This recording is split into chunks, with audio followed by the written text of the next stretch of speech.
చిన్నప్పటి నుంచి రాంబాబు తెలుసండి. అమాయకుడు అంటే అమాయకుడు, ఎవరు జోలికి పోడండి. అతని క్యారెక్టర్ సర్టిఫికేట్ నేను అడగలేదయ్యా. అడిగిన దానికి జవాబు చెప్పు. 2వ తారీఖు అంటే ఆగస్ట్ 2వ తారీఖున రాంబాబు నీ హోటల్కి ఎన్నిసార్లు వచ్చాడు? మామూలుగా 2 సార్లు వస్తాడు. సాయంత్రం టీకి, రాత్రి భోజనానికి. అప్పుడప్పుడు రాత్రి భోజనానికి రాడండి. ఏ రోజు రాడో చెప్పలేమండి. బాబాయ్, అడిగిన దానికి సరిగ్గా జవాబు చెప్పు. 2వ తారీఖు అతను హోటల్కి ఎన్నిసార్లు వచ్చాడు? దాందే ఉందండి, ఎప్పుడు వచ్చినట్లే 2 సార్లు వచ్చి ఉండొచ్చు. ఆగండి, తప్పు చెప్పాను. రాంబాబు అసలు 2వ తారీఖు ఊళ్ళోనే లేడు. విజయనగరంలో స్వాములారి మీటింగ్కి వెళ్ళాడు. ముందే ఎందుకు చెప్పలేదు? అంటే గబిక్కిని కూర్చొచ్చింది.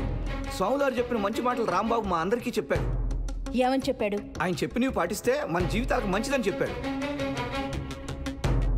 ఆ స్వామీజీ చెప్పిన చిన్న చిన్న కథలు కూడా చెప్పాడు. ఏంటి ఆ కథలు?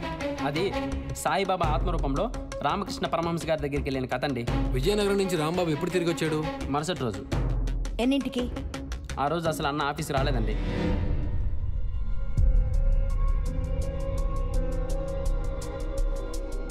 వీళ్ళు నీకు తెలుసా? తెలుసు మేడం. ఈ మధ్య వాళ్ళని బస్ ఎక్కారా? 4-5 రోజుల క్రితం ఎక్కారు సార్. అంతకు ముందు ఎప్పుడైనా వాళ్ళని బస్ ఎక్కారా? అంతకు ముందంటే ఎక్కారు సార్. ఈ నెల 2వ తారీఖున. ఎక్కడికి వెళ్తున్నారు వాళ్ళు? విజయనగరం అని చెప్పారండి. ఎవరో స్వామీజీ వస్తున్నారు, వెళ్తున్నాం అన్నారు. వాళ్ళు నీ లాడ్జ్లో ఆ రోజు స్టే చేశారని నువ్వు గ్యారంటీగా చెప్పగలవా? చెప్పగలను సార్. అతను నీ పాత కస్టమరా? కాదు సార్. కానప్పుడు వాళ్ళు నీకంత బాగా ఎలా గుర్తున్నారు? ఓ డబుల్ రూమ్ కావాలి సార్. 650 రూపాయలు ప్లస్ ట్యాక్స్ సార్. ఇంతకు ముందు వచ్చినప్పుడు ట్యాక్స్ లేకుండా ఇచ్చారు కదా. అంటే అప్పుడు మీరు బిల్లు తీసుకొని ఉంటారు సార్. బిల్ అక్కర్లేదు. ఏమండి, ఇది ఫ్యామిలీస్ ఉండే లాడ్జేనా? మనం ఇంకో లాడ్జ్కి వెళ్దామండి. మేడం ఇది ఫ్యామిలీస్ ఉండే లాడ్జ్ మేడం. మీకు రూమ్ నచ్చుతుంది మేడం, రండి. మాది ఫ్యామిలీస్ దిగే లాడ్జ్ అని నేను రూమ్ చూపించాకే వాళ్ళు లాడ్జ్లో దిగడానికి ఒప్పుకున్నారండి. వాళ్ళు మీ లాడ్జ్లో దిగిన రోజు నీకు గుర్తుందా? గుర్తులేదు సార్. పోనీ విజయనగరం ఎందుకు వచ్చారో నీకేమైనా చెప్పారా? చెప్పలేదు సార్. వీళ్ళ రిజిస్టర్ చెక్ చేశారా? చేశాను మేడం. వీళ్ళు 2 రిజిస్టర్లు మెయింటైన్ చేస్తున్నారు. ఒక రిజిస్టర్లో రాంబాబు పేరు ఉంది. ఆగస్టు 2న చెక్ ఇన్ అయ్యారు. మరుసటి రోజు పొద్దున 9:30కి చెక్అవుట్ అయ్యారు మేడం. ఎందుకు 2 రిజిస్టర్లు మెయింటైన్ చేస్తున్నారు? చేసి నోరు తెరిచి చెప్పడానికి ఏంటయ్యా? అంటే అది ఒకటి బిల్లు అడిగిన వాళ్ళకి, ఒకటి అడిగిన వాళ్ళకి సార్. అలా చేయడం తప్పని తెలీదా నీకు? ఇన్ని రోజుల తర్వాత కూడా వాళ్ళు నీకెలా గుర్తున్నారు? మంచి కస్టమర్స్ని ఎలా మర్చిపోతాం మేడం. ఈ హోటల్ ఓనర్ మీరేనండి? అవునండి. సూపర్ అండి. ఇలాంటి బిర్యానీ నేను ఎక్కడ తినలేదు. ఈ విజయనగరంలో అసలు సిసలైన హైదరాబాద్ బిర్యానీ మాదేనండి. బిర్యానీ ఏంటి, మీ సర్వీస్ కూడా చాలా బాగుంది. హోటల్ కూడా చాలా నీట్. Thank you. ఇదిగో. Thank you sir. Home delivery కూడా ఉంది. ఏదైనా నెంబర్ ఉంటే ఇవ్వండి. మాది విజయనగరం కాదండి. అంకుల్, బిర్యానీ సూపర్గా ఉంది. అవునా, థ్యాంక్స్ అమ్మా. విజయనగరం షాపింగ్కి వచ్చారా? లేదండి, నిన్న సాయిబాబు గుడిలో ప్రవచనల్ ప్రోగ్రామ్ జరిగింది కదా, దానికి వచ్చాము. ఉంటామండి. అలాగే. మంచి కస్టమర్లు గుర్తుపెట్టుకోవడం వరకు బాగానే ఉందయ్యా, కానీ వాళ్ళు ఎప్పుడు వచ్చారో ఎందుకు వచ్చారో కూడా చెప్తున్నావంటేనే విడ్డూరంగా ఉంది. ఇందులో విడ్డూరమే ఉంది సార్. తిన్నామా వెళ్ళామా అనేవాళ్ళు మాకు గుర్తుండ్రండి. పలకరించేవాళ్ళు, ప్రశంసించేవాళ్ళు, పైసలతో సహా బిల్ పే చేసే కస్టమర్సే మాకు గుర్తుంటారు. సరే బయట వెయిట్ చేయి. అలాగే. ఏంటయ్యా ఈ మిస్టరీ?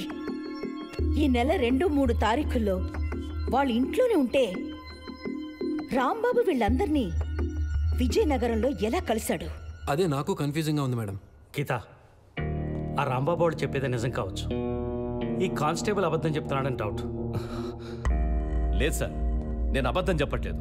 నేను ఆ రోజు కారులో చూసింది రాంబాబునే. నాది తప్పని ప్రూవ్ అయితే నేను ఉద్యోగమే వదిలేస్తాను. విజయనగరంలో ప్రవచనాలు చెప్పిన ఆ స్వామీజీని కాంటాక్ట్ చేశారా? తమరు చెప్పిన దాన్ని బట్టి, నేను విన్నదాన్ని బట్టి చూస్తే ఆ రోజు అతను నా ప్రవచనాలకు వచ్చి ఉంటాడు. ఇంత ఘంటాపథంగా ఎలా చెప్పగలుగుతున్నానంటే, విజయనగరంలో నేను చెప్పిన ఆధ్యాత్మిక విషయాలు ఇంతకు ముందు ఎప్పుడూ నేను చెప్పలేదు. లేకుంటే అంత యథాతథంగా చెప్పడం మామూలు వాళ్ళకి సాధ్యమయ్యే పని కాదు. మీ ప్రోగ్రాంకి వచ్చిన వాళ్ళు ఎవరైనా అతనికి చెప్పుండొచ్చు కదా? విశ్లేషణతో కూడిన ఆధ్యాత్మిక విషయాలు సాధారణ మానవులకి చెప్పడం సాధ్యం కాదు.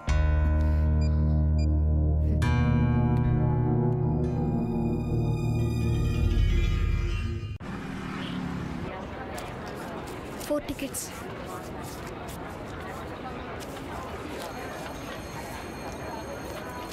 నాన్న అను ఎక్కడమ్మా? పద వెళ్దాం. ఇదే సార్ డిజిటల్ ప్రొజెక్టర్. మా ఊళ్ళో థియేటర్ కడదామని చూస్తున్నాను. కట్టండి సార్. డిజిటల్ వచ్చాక ఇన్వెస్ట్మెంట్ తగ్గిపోయింది, మెయింటెనెన్స్ కూడా చాలా ఈజీ. నా భార్య పెద్ద కూతురు. నమస్కారం అండి. నమస్కారం. వాళ్ళు మీ థియేటర్కి వచ్చిన రోజు గుర్తుందా? ఆగస్టు 3వ తారీఖు. అంత కరెక్ట్గా డేట్ ఎలా చెప్తున్నావయ్యా? ప్రొజెక్టర్ రూమ్లో కూర్చొని సినిమా చూశాడండి. ఆగస్టు 2వ తారీఖున స్వామీజీ ప్రవచనాలు వినడానికి వచ్చామని, ఏదో హోటల్లో దిగామని కాసేపు మాట్లాడండి. అంతేనండి. Just get out.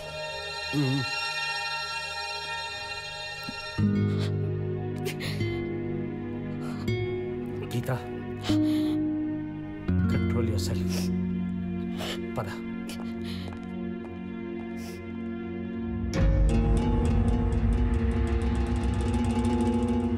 ప్రభా, మన అబ్బాయి